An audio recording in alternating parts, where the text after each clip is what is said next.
Hi everyone, welcome back to a new video. So यहाँ पे थोड़ा सा पावर कट चल रहा है बहुत टाइम से, इस वजह से आपको बैकग्राउंड में थोड़ा अंधेरा दिख रहा होगा, बट हमारा मेन फोकस चार्ट पे रहना चाहिए और यहाँ पे आपको कुछ कमी नहीं देखने को मिलेगी। जो लेवल्स हमने इतने टाइम से यहाँ पे बना के रखे हैं, अभी तक निफ्टी उन्हीं लेवल्स पे चल रहा है। अगर आप देखोगे ये सपोर्ट था, यहाँ से मूव आया, देन अभी रेजिस्टेंस थोड़ा दूर है।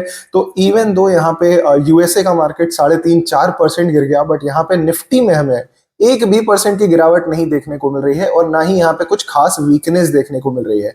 अब इससे पता चलने को बहुत सारी चीजें पता चल सकती हैं कि इंडिया खुद में स्ट्रांग है या फिर ट्रम्प चाचा खुद से पीछे हट गए, उन्होंने चाइना पे 100% का टैरिफ नहीं लगाया। हो सकता है वो अपनी बात को बदल दें, बट ये सारी चीजों का हमें क्या मतलब है इन सारी चीजों का? क्या आपके मार्केट में आपकी ट्रेडिंग इन सारी चीजों की वजह से चलती है या फिर आपकी ट्रेडिंग चार्ट की वजह से चलती है? अब आप एक ट्रेडर की तरह सोचिए। आप ये मत सोचिए कि मुझे इकोनॉमिस्ट बनना है, मुझे ये नहीं डिसाइड करना है कि इंडिया की नेक्स्ट ईयर की जीडीपी की ग्रोथ क्या रहने वाली है या जीएसटी कलेक्शन कितना रहने वाला है। इन सारी चीजों से आप एक ट्रेडर नहीं बन सकते हो। हाँ, ये जरूर हो सकता है कि ज्ञान बांटने के लिए आपके पास बहुत सारी चीजें होंगी और कुछ लोगों का झुंड आपकी बात आराम से बैठ के सुनेगा, जो कि आप देखते भी हो, लोग सुनते भी हैं, बट आई डोंट नो कि उसमें मजा क्या आता है एक्चुअली में। ओके, सो मजा किसमें आता है कि हमें पता है यहाँ पे टेक्निकल चार्ट पे क्या है। अगर ये रेजिस्टेंस है तो यहाँ पे मैं कोई ट्रेड नहीं लूंगा बाइंग साइड की पूरे मार्केट के अंदर। ओके, तो ये एक तरीके से सेफ मैकेनिज्म होता है मेरा कि अगर निफ्टी रेजिस्टेंस के पास है तो यहाँ पे मैं ट्रेड नहीं लेता हूँ। अभी क्या निफ्टी रेजिस्टेंस के पास है? हाँ। क्या यहाँ पे हमें कोई वीकनेस देखने को मिल रही है? तो नहीं। तो अभी भी ये टाइम अच्छा है, यहाँ पे ट्रेड्स लिए जा सकते हैं according to me. Of course मैं आपको कोई भी यहाँ पे रिकमेंडेशन नहीं दे रहा हूँ और ना ही मैं निफ्टी की बात कर रहा हूँ, मैं स्विंग ट्रेडिंग की बात कर रहा हूँ, जो स्टॉक्स हम आगे चल के देखेंगे। ओके, अब यहाँ पे अगर हम आगे बात करें तो क्या निफ्टी नीचे आ सकता है? आ सकता है। सबसे ज्यादा जो इसका नियरेस्ट सपोर्ट रहेगा, तो यहाँ पे मैं एक न्यू सपोर्ट बना रहा हूँ आप लोगों के लिए। तो ये हमारा काइंड ऑफ एक शॉर्ट टर्म का सपोर्ट जो कहलाएगा वो ये कहलाएगा। सो पावर आ चुका है, just give me a second. Okay, I think अब सब कुछ ठीक लग रहा होगा। Now look at this. तो यहाँ पे ये हमारा एक सबसे क्लोजेस्ट सपोर्ट है। अब इस सपोर्ट की अगर हम बात करें तो 25,000 रुपीज का यहाँ पे जो ये साइकोलॉजिकल लेवल है, ये भी सपोर्ट की तरह वर्क करेगा।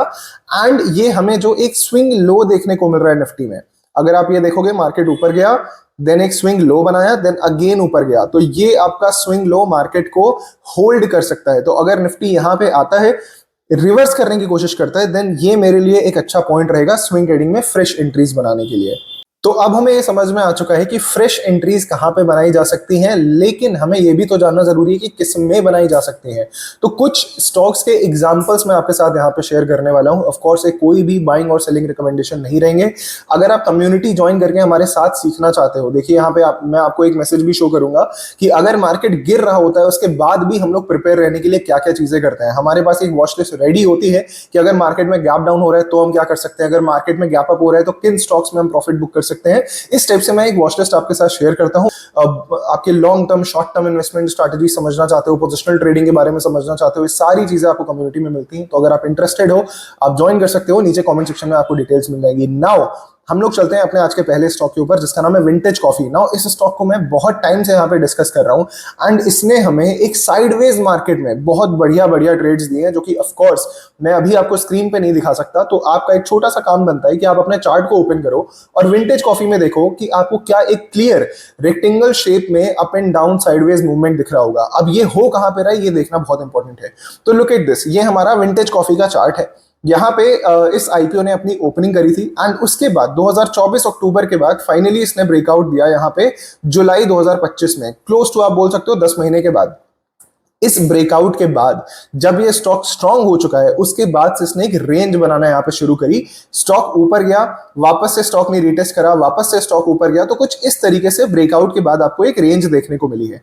जितने लोग इस रेंज को खेलना जानते हैं उन्होंने पैसे कमाया, जितने लोग ब्रेकआउट और रीटेस्ट पे बाई करते हैं उन्होंने भी पैसा कमाया। अभी के लिए स्टॉक एक कोई नई चीज कर रहा है। अब अगेन ये एक एग्जांपल है, तो मैं आपसे नहीं कह रहा हूं कि इसी स्टॉक में ऐसा सब होता है, बहुत सारे स्टॉक्स ऐसा ही सेम काम करते हैं। तो आपका काम क्या है कि एक फंडामेंटल चीज को समझना, टेक्निकल एनालिसिस को समझना, ना कि सिर्फ एक स्टॉक को समझना। तो ये आपको जिस भी चार्ट पैटर्न में दिखे, आप उसका कमेंट सेक्शन में नाम भी ड्रॉप कर सकते हो एंड नेक्स्ट हम उसको एनालाइज करेंगे। नाउ यहाँ पे क्या हो रहा है, आगे बढ़ते हैं थोड़ा सा।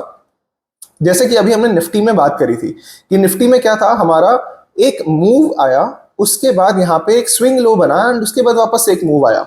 तो ये स्विंग लो किसका काम करता है, ये एक बहुत अच्छे सपोर्ट का काम करता है। एंड सेम इस स्टॉक में अब हो सकता है कि ये सपोर्ट का काम करे, तो यहाँ पे एक अच्छे रिस्क टू रिवॉर्ड रेशियो वाला ट्रेड बन सकता है।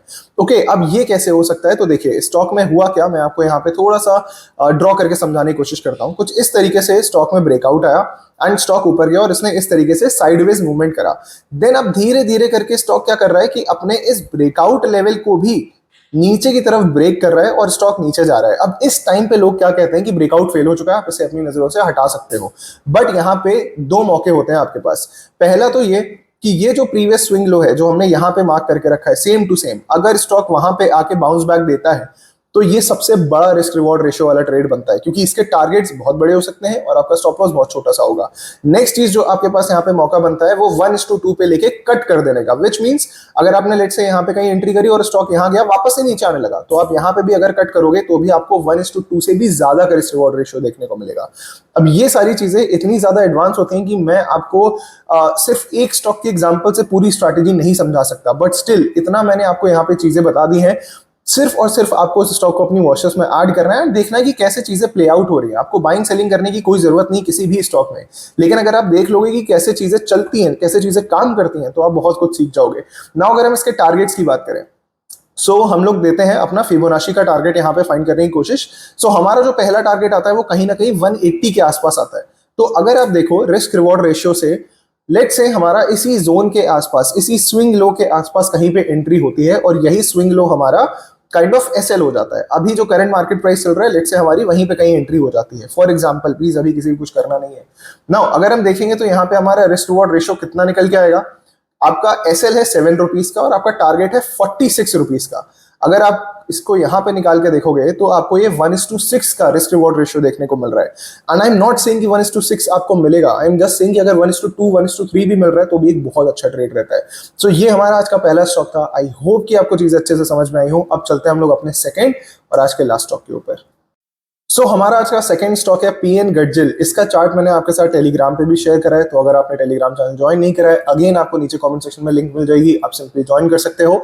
वहां पे चार्ट्स आपको और अच्छे से समझ में आएंगे। नाउ अगर हम इस स्टॉक के बारे में बात करें तो यहाँ पे ऐसा क्या हो रहा है। नाउ यहाँ पे क्या हुआ कि स्टॉक ने जो अपना ये बेस बिल्डअप करा था, इस बेस का यहाँ पे ब्रेकडाउन दिया बट कोई भी रीटेस्ट नहीं आया, इसीलिए यहाँ पे आपका फिर से स्टॉक ऊपर चला गया। देन एक बार और यहाँ पे ब्रेकडाउन आया, रीटेस्ट हुआ और उसके बाद स्टॉक ने अपनी नीचे जाने की जर्नी को शुरू कर दिया।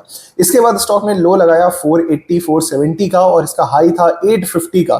तो क्लोज टू क्लोज आप बोल सकते हो 40% के आसपास का स्टॉक में फॉल आया। लेकिन अभी मैं आपको यहाँ पे इस स्टॉक के बारे में क्यों बता रहा हूँ, सबसे पहला पॉइंट यहाँ पे आता है कि इसके जो सेल्स के नंबर्स आए हैं वो काफी अच्छे आए हैं।